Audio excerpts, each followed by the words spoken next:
నోరు జారడం వలన జనాలు కూడా క్లారిటీలోకి వస్తారు. రేవంత్ అన్నకి ఏం తెలియదు అని, రేవంత్ అన్నకి ఏం తెలియదు, రేవంత్ అన్నకు అవగాహన కూడా లేదు, రేవంత్ అన్నకు అడ్మినిస్ట్రేషన్ తెలుస్తలేదు, రేవంత్ అన్నకు పరిపాలన చేతనైతే లేదు, అందుకే ఇట్లా మాట్లాడుతున్నా అనేది జనాలకు ఒక క్లారిటీ వస్తుంది. ఇప్పుడు నేను ఏమంటున్నా, రేవంత్ అన్న దగ్గర మున్సిపల్ శాఖ ఉన్నది, హోం శాఖ ఉన్నది, ఎడ్యుకేషన్ ఉన్నది, దాదాపు 3 శాఖలు రేవంత్ అన్న దగ్గరనే పెట్టుకున్నాడు కదా. మరి తెలంగాణ రాష్ట్రంలో ఉన్నటువంటి కాంగ్రెస్ పార్టీ ఎమ్మెల్యేలకు శాతగాకి ఇస్తలేడా? ఎమ్మెల్యేలు అర్హత లేదా? ఎమ్మెల్యేలు అర్హులు కాదా? ఎమ్మెల్యేలు శాఖలను మెయింటైన్ చేయలేరా? మంత్రి పదవులకు సత్తా ఉన్నటువంటి లీడర్లు కాదా?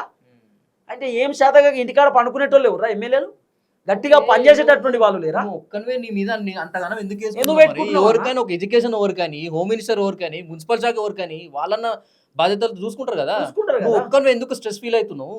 స్ట్రెస్ ఫీల్ అవ్వడు పక్కన పెట్టు. ఇప్పుడు మున్సిపల్ శాఖ పని చేయాలంటే మరి అన్ననే పని చేయాలి. మరి ఇప్పుడు చెత్తకు మంత్రి అన్ననే, పోలీసు వాళ్ళకు మంత్రి అన్ననే, తర్వాత ఇంకా ఎడ్యుకేషన్ ఈ స్కూళ్ళకు అన్ననే మంత్రి.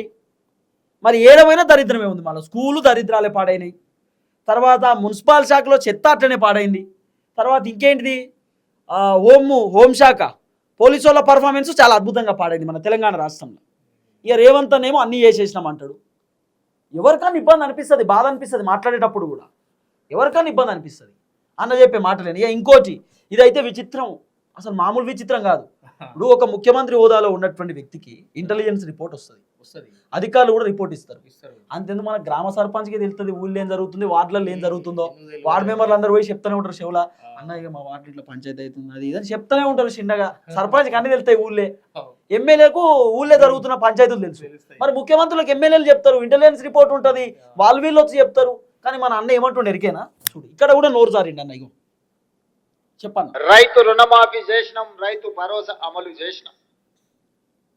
అందరికి వచ్చిందా రాలేదా అంటే నాకు తెలీదు. మరి ఇచ్చిన సమాచారమే నాకున్న సమాచారం.